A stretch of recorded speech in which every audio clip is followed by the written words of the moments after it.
So, a few days ago, while I was playing Splatoon 2, I casually went into training room to practice my 10 umbrella flicks as usual, and then I kind of realized this training room feels really boring now. I mean, we have these dummies and some structures, but that's literally it. So then I thought, that's a perfect video idea. How can we improve this room? Which is what I'm going to be talking about today. Here are 4 things the training system can improve on in Splatoon 3.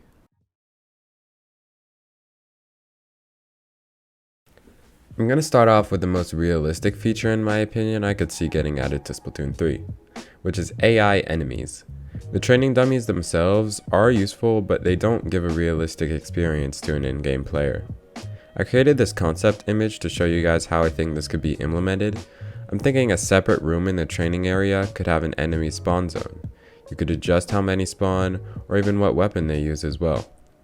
I think this is the most realistic, as all the single player modes we have these areas where enemies start to spawn in, which shows it's not that hard to implement into the training room. While enemy AI is also criticized for being really dumb, it's still way more interactive than the dummies we have now, and it's pretty easy to implement. Now this next feature, in my opinion, is my absolute favorite, but I hear nobody talking about it. And it would complement perfectly with the first feature I talked about, and that's being able to test all sorts of abilities in training mode. And now what do I mean by this? Well, you may have realized that abilities like comeback, latch dis effort, and others simply don't work in training because they require a specific criteria in order to activate. But what if you didn't need to fit the criteria and just had a button to activate it? I created this concept image here to show this off.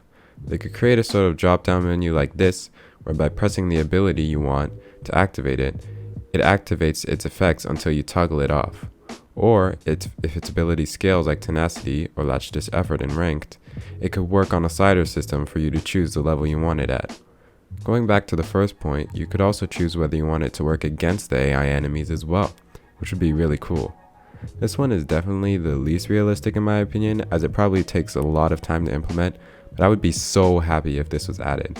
It would be so useful to see how much your weapon would benefit from certain abilities that you can't test in training at the moment.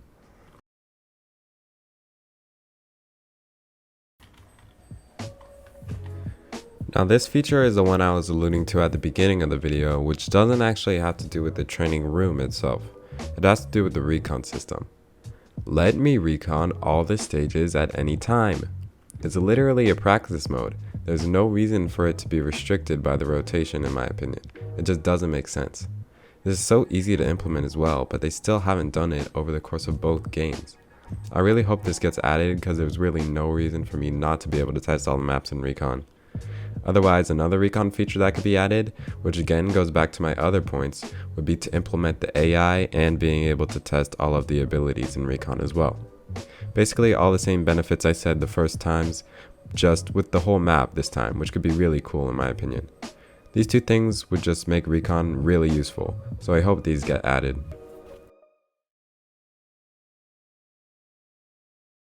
So finally, this last one I'm not too avid about, which is why I put it at the end, but some might be interested in hearing about it nonetheless.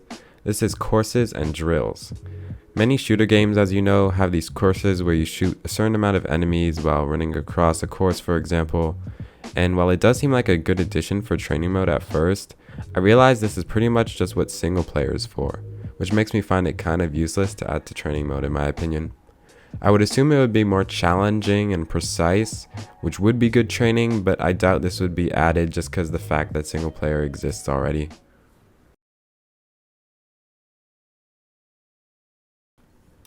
And there you have it, 4 ways I think Splatoon can improve on its training mode. I know some of you are going to say that these are too unrealistic and that I shouldn't expect this out of Splatoon 3, but I think it's fun to theorize, and I don't think there's anything wrong with being optimistic as well. Anyways, if there's any other features I didn't come up with, feel free to discuss them in the comments and I'll be sure to reply to your guys' ideas as well. If you enjoyed, toss a like and sub, and check out my other socials in the description on your way out.